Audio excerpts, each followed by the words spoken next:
这节课呢，我给大家讲第7个知识点。第7个知识点是过焦点 F1的弦 AB， 则三角形 ABF2 的周长它等于4a 是一个定值。我们研究一下，我以焦点在 x 轴的椭圆为例。这是着焦点 F1， 什么叫过焦点 F1的弦呢？经过焦点 F1 做了一条直线，它和椭圆交于 AB 两个点。另一个焦点呢，它是 F2， 这是三角形 ABF2。很明显，它的周长呢是分成两部分，点 A 在椭圆上 ，AF1 加 AF2 是等于2a 的，点 B 也在椭圆上，那么 BF1 加 BF2 也是2a 的。所以三角形 ABF2 的周长显然是2a 加2a， 那么它就等于4a， 这是一个定值。好，接下来我们看一道题啊，这是焦点在 x 轴的椭圆，它的一个焦点是 F， 我建立直角坐标系，快速的画一下图。比如说左焦点就是 F。那么它过原点做直线，没有经过焦点，是过原点做的一条直线。那么我就随便的做一条直线啊，它与椭圆交于 AB 两个点。那么凡是过原点，因为椭圆具有对称性，它既是轴对称图形，也是中心对称图形。x 轴、y 轴都是它的对称轴。坐标原点就是它的对称中心，所以我只要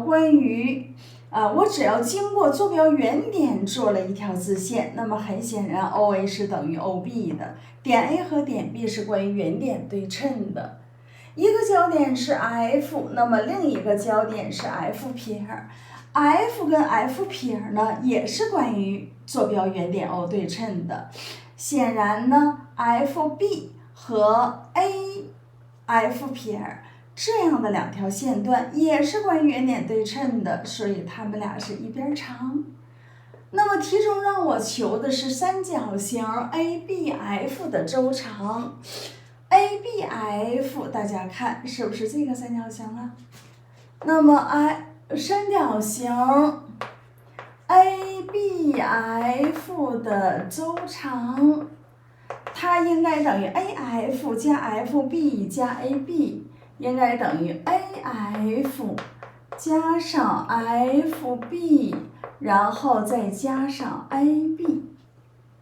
那么由于 FB 和 AF 撇它们俩是关于坐标原点呈中心对称的，所以呢 FB、AF 我先落下来不动。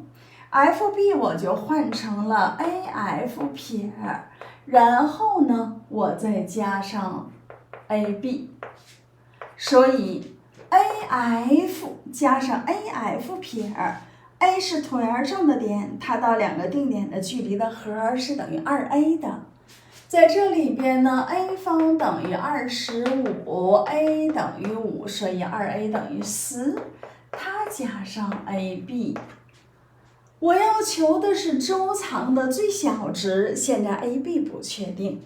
AB 什么时候最小呢？当然了，我们都知道它是短轴的时候AB 是最小的，所以周长的最小值它就等于10加上2b。b 方等于16，b 是等于4的，2b 等于8。所以最小值就等于18这个呢就是经过焦点的直线和椭圆交于两个点，这两个点和另一个焦点连线得到的三角形，它的周长是等于4a 的。这是第7个知识点，非常简单。下次课我们讲第8个知识点。